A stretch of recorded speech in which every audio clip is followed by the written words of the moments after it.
दोस्तों नमस्कार। सारांश के इस मंच पर आपका वंदन है, अभिनंदन है।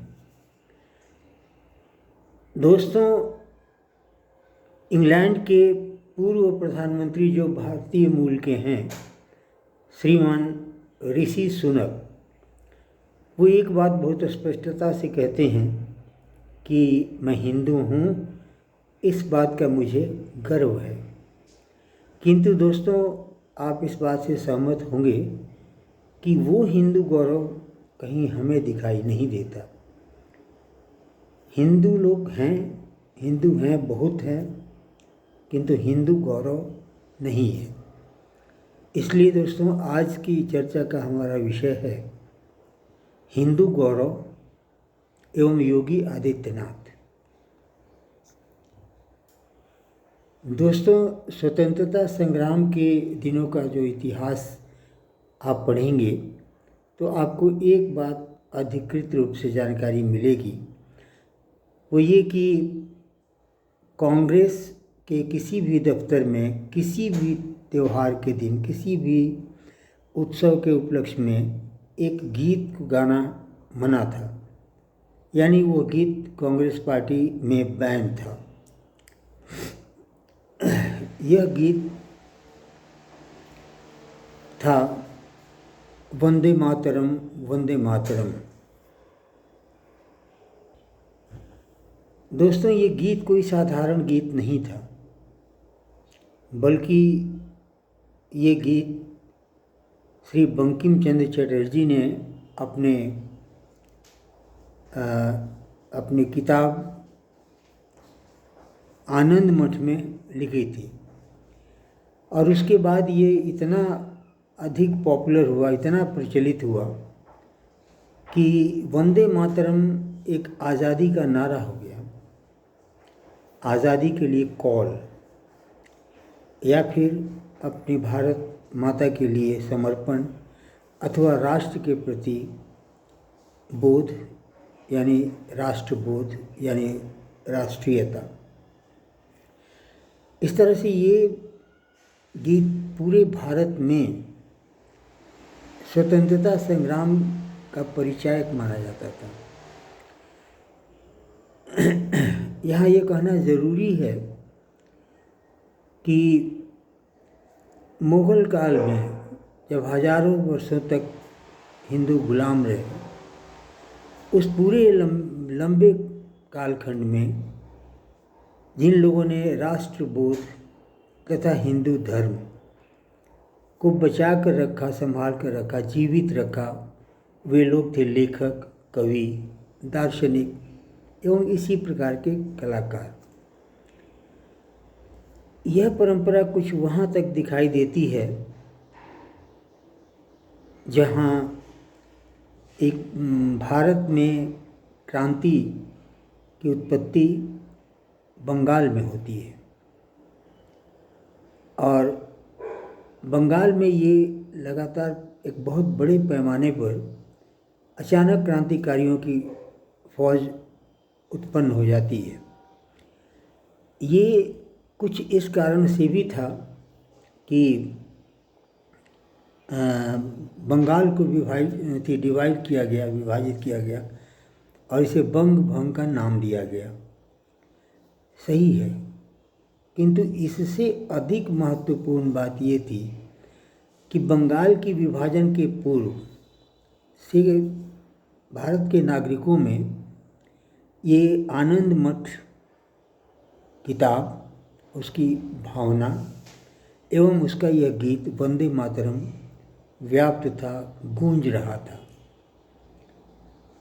और ये वहाँ के बाद वहाँ से एक बहुत नारा बन गया, और वहाँ से काफ़ी लंबे समय तक यह गीत, इस गीत ने भारत के स्वतंत्रता संग्राम को जीवित रखा। लेकिन इस गाने को कांग्रेस के दफ्तर में गाए जाने से मना कर दिया गया था। इस गाने को बैन क्यों कर दिया गया था, किसने किया था, पता है आपको? श्रीमान गांधी जी ने इसे गाने से मना कर दिया था। इस गीत को पूरी तरह कांग्रेस में बैन कर दिया था, और वो भी जानते हैं क्यों। इस लिए कि यह गीत कायदे आज़म से मोहम्मद अली जिन्ना को पसंद नहीं था। कितनी हैरत की बात नहीं लगती कि ये गीत किसी की पसंद का मोहताज नहीं था, और उस समय भी ये प्रमाणित हो चुका था, क्योंकि यह गीत चारों तरफ अंग्रेज़ों के विरुद्ध क्रांति और हिंदुओं की क्रांति का उद्बोधन के स्वरूप में था। और शायद यही वजह थी कि मोहम्मद अली जिन्ना को ये पसंद नहीं था। लेकिन फिर भी जो हुआ सो हुआ, गांधी जी ने इसे बैन करा दिया। दोस्तों, हमारे हिंदू समाज में एक परंपरा सी है, एक चलन है कि बड़े लोग जैसा व्यवहार करते हैं, यानी अपने बड़े जिस तरह का व्यवहार करते हैं उसका अनुसरण करना एक शिष्टाचार माना जाता है, एक नैतिकता माना जाता है। किंतु वही आचरण, उसी तरह का अनुसरण बार बार किए जाने पर वो बाद में एक रवायत बन जाती है, और दोस्तों फिर उसके बाद वो एक आदत बन जाती है। दोस्तों, मैं कहना ये चाहता हूँ कि गांधी जी के इस कदम के बाद यह एक बीमारी बन गई का जो काफ़ी महंगी साबित हुई, और इसकी कीमत आने वाली पीढ़ियों को चुकाना पड़ा। दोस्तों, ये समय था जब आंदोलन यानी अंग्रेज़ों से संघर्ष जो था किसी पार्टी में, कांग्रेस पार्टी में ही, क्योंकि उस समय कांग्रेस पार्टी हर किसी को एक मंच प्रोवाइड करती थी जो कि राजनीति करना चाहता था और अंग्रेज़ों के विरोध विद्रोह करना चाहता था, वैसे लोगों के लिए एक मंच प्रदान करती थी। तो कांग्रेस पार्टी के लोगों ने या सभी आंदोलनकारियों ने आंदोलन का मार्ग छोड़ करके चुनाव का मार्ग अपनाया, और नेशनल असेंबली में, प्रोविंशियल असेंबली तथा स्थानीय निकाय में अपने सदस्यों की संख्या बढ़ाने के ऊपर उनका ध्यान गया और आंदोलन पीछे छूट गया। लेकिन यह बात नहीं भूली, इस आदत में कोई सुधार नहीं हुआ, बल्कि सभी लोग इस तरह व्यवहार करते थे। कुछ भी कहना होता था तो वो कहने के पहले ये सोचते थे कि कहीं मुसलमान इसका बुरा न मान जाए, और ये बात हर स्तर, हर जगह सोचा गया। इसका परिणाम ये हुआ दोस्तों कि हिंदू समुदाय इस समाज में अपनी ही धरती पर, अपने ही देश में एक सबमिसिव कैरेक्टर होकर जीने लगा, जो ईसाइयों के भी अधीन भी था, मुगलों की भी अधीनता मानता था शायद, और सेकुलरवादियों की अधीनता तो थी ही। इस तरह से काफ़ी समय गुजरा, वक्त गुजरता गया। एक समय आया 1980 के दशक का, जब आरएसएस के बजरंग दल एवं विश्व हिंदू परिषद को एक टास्क सौंपा गया, एक उद्देश्य सौंपा गया कि भारत के में श्री रामचंद्र की जन्मभूमि पर मंदिर कैसे बनाया जाए। इसमें एक समस्या मात्र थी, एक वहाँ खड़ी एक विवादित मस्जिद, जो बाबर के किसी कमांडर ने वहाँ बनवाया था। बाबर के नाम पर नहीं, किसी और के नाम पर। इसे बाबरी मस्जिद कहा जाता था। अब इस मस्जिद को तोड़ने का और कोई उपाय नहीं था, बस एक ही उपाय था कि हिंदुओं की सामूहिक शक्ति इसे तोड़ सकती थी। उस समय श्री अशोक सिंघल ने एक नारा दिया, जय श्री राम। आपको मैं यह याद दिला दूँ, जय श्री राम का भयंकर उद्घोष हनुमान जी तब करते हैं जब वो अपनी उड़ान शुरू करते हैं सागर के उस पार जाने के लिए, लंका जाने के लिए। उस समय ये उद्घोष करते हैं। इसलिए इस उद्घोष की प्रकृति भी इस तरह की है जो आक्रामक है, जो विजय का आह्वान करती है, या फिर ऊर्जा, एक अतिरिक्त ऊर्जा प्रदान करती है।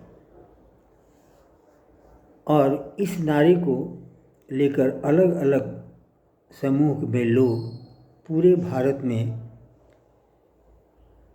भ्रमण किए और यह नारा लगाते गए। ऐसा प्रतीत हुआ कि लोग पहले से तैयार थे, वो इंतज़ार कर रहे थे किसी एक नारे का, वो इंतज़ार कर रहे थे किसी नेता का, नेतृत्व का, और वे इंतज़ार कर रहे थे कुछ लोगों के साथ चलने का। और इस तरह दोस्तों एक संगठन तैयार हुआ जो काफ़ी आक्रामक था। उसमें एक दिन बनाया गया जिस दिन कार सेवा होनी थी, और उस दिन हिंदू शक्ति पहले तो धीरे धीरे प्रकट हुई, और उसके बाद एक बार प्रकट हुई तो सारे बंधनों को तोड़कर, सभी बैरिकेड को कबाड़ कर फेंकते हुए मस्जिद पर चढ़ गई और मस्जिद को तोड़ करके नेस्तनाबूद कर दिया। वो मस्जिद धराशायी हो गई, समतल ज़मीन हो गया। हमें याद है उसी समय एक पत्रकार ने श्री लाल कृष्ण आडवाणी से पूछा था कि इस घटना पर आप क्या कहेंगे। आडवाणी जी ने कहा था कि वर्षों पुराना एक ये डिस्प्यूट, एक विवाद आज समाप्त हो गया। कभी नपतुला उनका ये था, लेकिन ये दिन, आज का दिन हिंदुओं ने तय किया शौर्य दिवस मनाने का, और उधर मुस्लिम इसे ब्लैक डे मनाने का निर्णय किया। उस दिन रात में दोस्तों पूरे भारत में बिना किसी के कहे दिवाली मनाई गई। लगा कि जैसे दूसरी दिवाली भारत में मनाई जा रही हो। और दोस्तों इस तरह से यह नारा लोगों की जुबान पे जिंदा रहा, चलता रहा। जहाँ कहीं भी सामूहिक आयोजन होता था यह नारा ज़रूर लगता था, और यह नारा अपना काम भी करता था, असर भी करता था। इसके बाद दोस्तों समय आता है 15 अगस्त का 2023 का, जिस दिन योगी आदित्यनाथ जी अपने संबोधन में कहते हैं, भाइयों और बहनों, आपको स्वतंत्रता दिवस की अनेकों बधाई। किंतु दोस्तों स्वतंत्रता दिवस को मनाने का, उत्सव मनाने का अर्थ यह होता है कि आप इसकी कीमत पहचानें, इसका मूल्य समझें।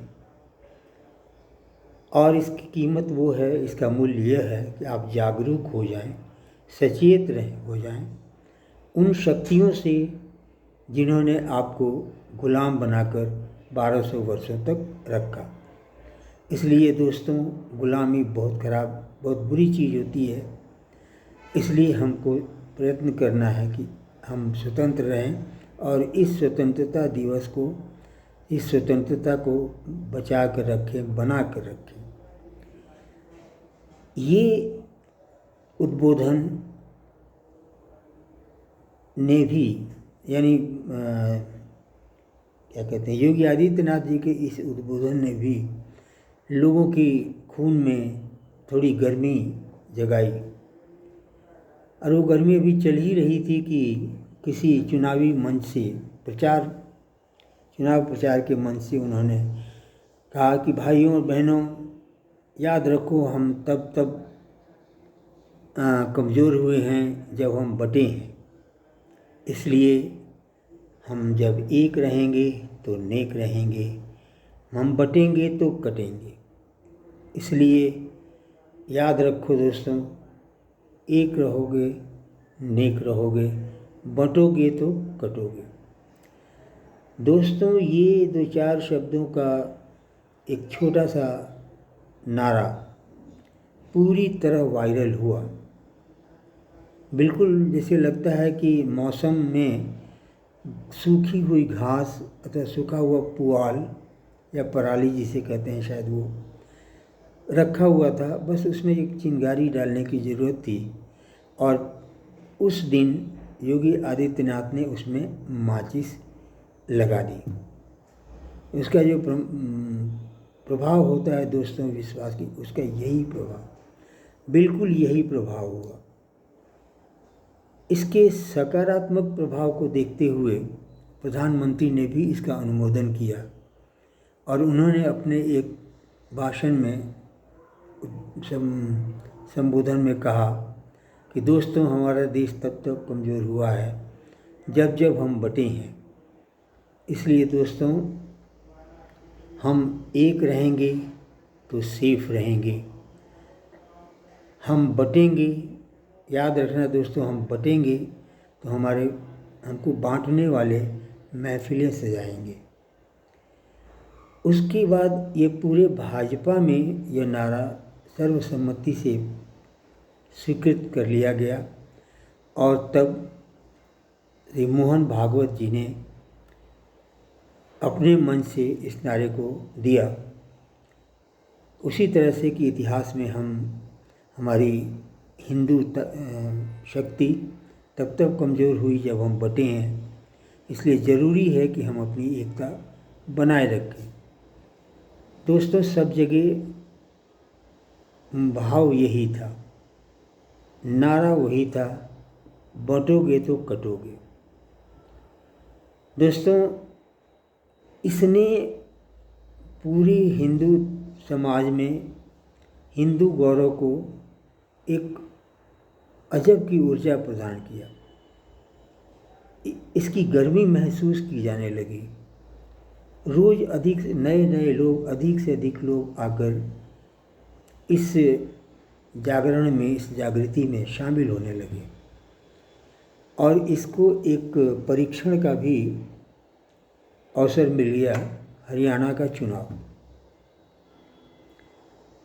उस चुनाव में भी यह नारा लगाया गया था, कई बार लगाया था, कई लोगों ने लगाया था। और चुनाव प्रचार जब समाप्त हुआ था तो कांग्रेस पार्टी निश्चिंत थी कि हम यहाँ सरकार बनाने जा रहे थे, इसलिए लोग वहाँ से आगे की सोच रहे थे। किंतु उनके सपने धराशायी तब हो गए जब चुनाव का परिणाम आया। दोस्तों, हुआ ये कि हरियाणा के लोगों ने किसान, जवान, पहलवान के खेमे में बंटने से इनकार किया। जाट, गुर्जर, यादव में बंटने से इनकार किया और सब ने मिलकर एक हिंदू समाज बनाया और नारा दिया, एक रहोगे नेक रहोगे, बटोगे तो कटोगे। दोस्तों, इस नारे का स्वागत कीजिए, इसे आत्मसात कीजिए। हमारा कहना यहीं तक था दोस्तों। हमारा यह वीडियो समाप्त होता है। आपने यहाँ तक मेरा साथ दिया, इसके लिए आपका बहुत बहुत आभार। आपसे निवेदन है कि इस चैनल को सब्सक्राइब जरूर कर लें तथा इस वीडियो को लाइक करें और शेयर करें। दोस्तों, धन्यवाद, नमस्कार, प्रणाम।